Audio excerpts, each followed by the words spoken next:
भगवान कृष्ण गीता में कहते हैं, हे अर्जुन, ऐसा कुछ भी नहीं है चेतन या अचेतन जो मेरे बिना अस्तित्व में रह सकता है। भगवान कृष्ण कहते हैं, शक की आदत से भयावह कुछ भी नहीं है। शक लोगों को अलग करता है। ये एक ऐसा जहर है जो मित्रता खत्म करता है और अच्छे रिश्तों को तोड़ता है। ये एक कांटा है जो चोटिल करता है, एक तलवार है जो वध करती है। भगवान कृष्ण कहते हैं, जो रास्ता ईश्वर ने आपके लिए खोला है उसे कभी भी बंद नहीं कर सकता। कृष्ण कहते हैं, अहंकार मत कर, किसी को कुछ भी देकर। क्या पता तू दे रहा है या पिछले जन्म का कर्ज चुका रहा है। वह जो सभी इच्छाएं त्याग देता है और मैं और मेरा की लालसा और भावना से मुक्त हो जाता है, उसे शांति मिलती है। कर्म का धर्म से अधिक महत्व है, क्योंकि धर्म करके भगवान से मांगना पड़ता है, पर कर्म करने पर भगवान स्वयं फल देते हैं। समय कभी नहीं रुकता। आज यदि बुरा चल रहा है तो कल अवश्य अच्छा आएगा। आप केवल निस्वार्थ भाव से कर्म कीजिए, वही आपके हाथ में है।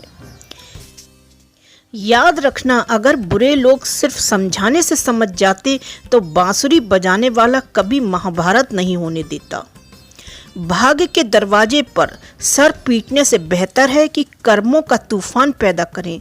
दरवाजे अपने आप खुल जाएंगी। ऊपर वाले की न्याय की चक्की धीमी जरूर चलती है, लेकिन याद रखना, ये पीसती बहुत अच्छे से है।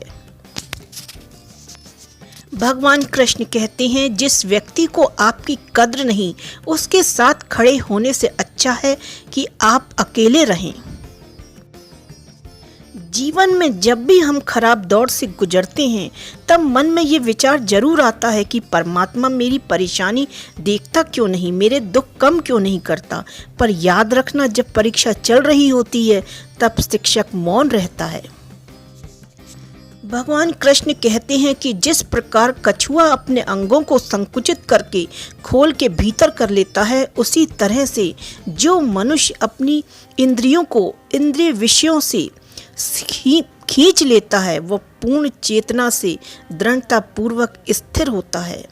जिस प्रकार अग्नि स्वर्ण को परखती है, उसी प्रकार संकट वीर पुरुषों को परखते हैं। मैं सभी प्राणियों का समान रूप से देखता हूँ।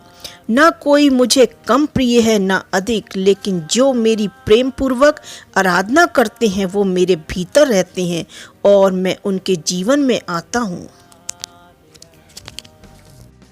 भगवान कृष्ण कहते हैं, वक्त से हारा या जीता नहीं जाता, बल्कि सीखा जाता है।